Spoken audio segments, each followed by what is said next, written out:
Hello, welcome to another episode of Creating Cultures That Outperform. We're moving on to episode 11 of Jerks at Work, and boy, there are a lot of them. This is the always right coworker. I have worked with a number of these people. They are so annoying. Everybody just can't stand them, actually. And there are a lot of very annoying, unproductive personalities in the workplace. Here's the list of personality types we're going to be covering. I think you can learn something from every one of these: what to do, what not to do, how to handle them, how to spot them. Really, really good series. But let's just get right into it. Who are these people? You know, for these people, it's never about the best answer, only about being the one who has it. And they shut down the whole notion of sharing collaboration in the process. They're in the way. They forever have to be right. That's who they are. Yeah. Right? They got to be bigger than they really are. They Got to be actually more than they think are. they're right all the time. Yeah. They really will just kind of override you, even if it's a topic that they don't know anything about. They Yes, feel you're like right. they are just the authority in the room. Yeah. And so they have to be right. They're this gifted individual who just knows everything. Yeah, Yeah. they're really, really annoying. So what do you think about spotting them then, Tara? Yeah. So it's always every decision is a debate. Yep. And they have to prove that they're the smartest person in the room. So they're constantly overriding everybody else. They are only listening to you because they want to reload. Yeah. They're rebuilding their case and Yep. they're proving you wrong, no matter how right you are, or even if it's not about, right and wrong, even if it's just a difference of opinion, they're still just only listening enough so that they can reload and prove you wrong. Yeah, and they're They, forever moving the goalpost too. When you kind of yeah, get an agreement, they're like, "Well, you got to consider this." And so yeah, now they change the nature of the argument a bit. It's always crazy, right? yeah. They've got to get the last word in. Yeah. So they always have something to say. This person will always have a comment, no matter what the topic is, no matter how straightforward everything has been explained. They will have to say something because they just have to get the last word in. Oh yeah, absolutely. And they got to do it dramatically sometime. Go up to the board, slash through something, and go, no, Yeah, no. yeah, Yeah. They can be yeah. just It's absolutely funny crazy. to see these folks in action. They'll, if they ever get to the point where they are proven wrong, right? So they're wrong and they know it, they cannot accept defeat. they No, will they will most certainly bring up something else because right. they have to be right. Well, they'll leave the room going, hey, look, time will prove me right. Do what you want. You folks are wrong. Yeah. Right? I mean, that's where it ends with them, right? They can't be wrong, so they're not going to ever agree to the fact that they were wrong. Ever. Yeah. They'll never admit it. And so what do we do with people like these? You Yeah. just don't want to play their game. You got to focus on the problem, not the argument. Ask questions that move the group towards a solution.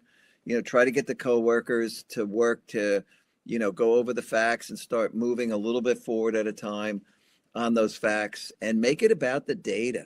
If you can have data, I think that's the way you win these things. Let the data decide. Don't get Yeah. into a debate because you will never get them to go, oh, yeah, you're right. They're Yeah. not that type of person. They will never admit No. defeat. They will just Yeah. never admit it. Yeah. So if you're the manager, you really do have to set some clear decision frameworks. So when we're having just kind of brainstorming sessions and group discussions, you really do want to set some boundaries for those type discussions. Most people will come into a setting like that and they'll know how to behave, right? But when you've got one of these always right people in the room, you really do have to set some really clear boundaries. We used to have Elmo rules where enough, let's move on. Like Yeah. you just Elmo. really, I like that. yeah, you can't just keep going and just beating a dead horse. At some point, you have to make a decision to move on. And so anybody could call Elmo and say, okay, let's move on. Like, Yeah. that's enough. I'm done. And so it really helps when you have those boundaries and guidelines, because now it goes back to the norms. It goes back to, okay, we agreed that we're not going to berate each other. We're not going to just keep sitting here and arguing back and forth. We agreed to some terms when we started this discussion. So let's go back to what we agreed to. And so it kind of takes the personalities out of it some, and it makes it more about accomplishing the goals. So we have some clear goals that we're trying to accomplish. We're trying to stay focused. And so that reduces and redirects that debate back to what are we trying to accomplish here? Because that debating back and forth and trying to prove gets that you're nowhere. right is really not helping us get to the ultimate objective that we're trying to achieve.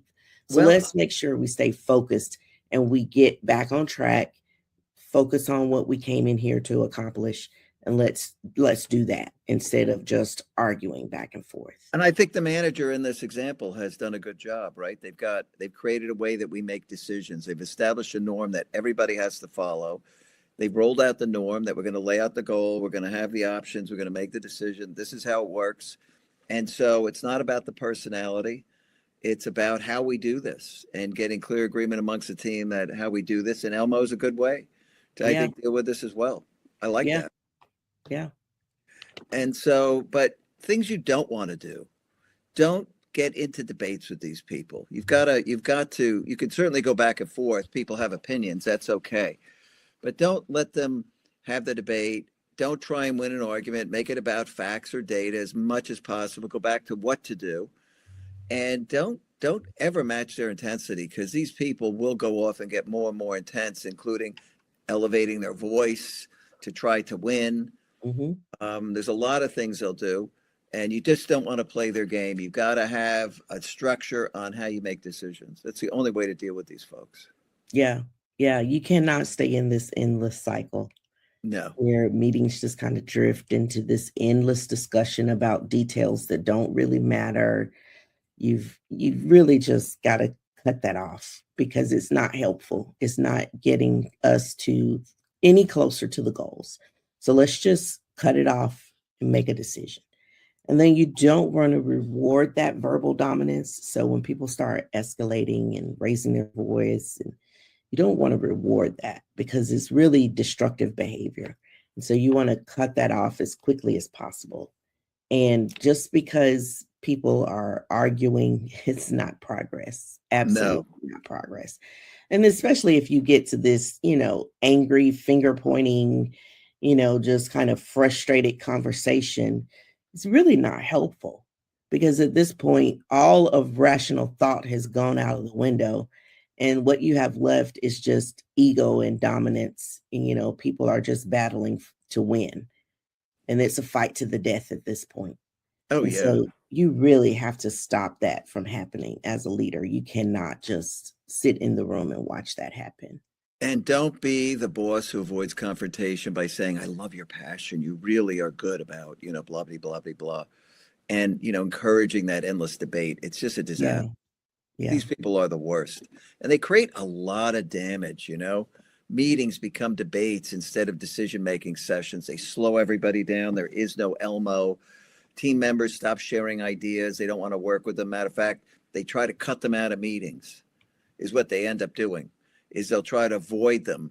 And, now they have to find a way to inject themselves back into it or go to the boss to say they didn't consider all the facts, because they don't want to lose. They don't want to be cut out. And the loudest voice replaces the best answer. They will get loud, these people. They're Yeah. bad. They're really Yeah. negative. It creates a lot of frustration in the team.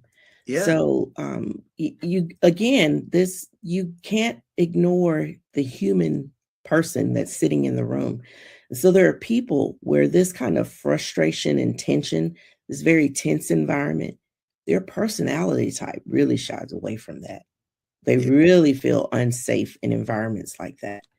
And so you have to make sure that you're creating a safe workplace for everyone, not just for this person that has now kind of become a bully because they're really just they're trying to win. They're trying to get their voice to override Yeah. everyone else in the room.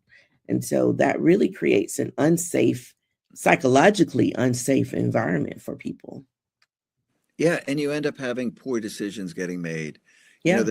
the really good debate that should take place in a very respectful manner to get to a good decision isn't taking place, and people are avoiding these individuals and not inviting them to the meetings. And Yeah. so everything slows to a crawl, and they're just a disaster. Yeah. And we're going to move on. We've got another really good episode coming, which is the energy vampire. Coworker drains morale faster than your phone battery. I think you should tune in. It's going to be next Wednesday. We'll be releasing that episode, and I hope you can join us. It's always fun to Yes. come here and understand another jerk at work. Yes. Absolutely.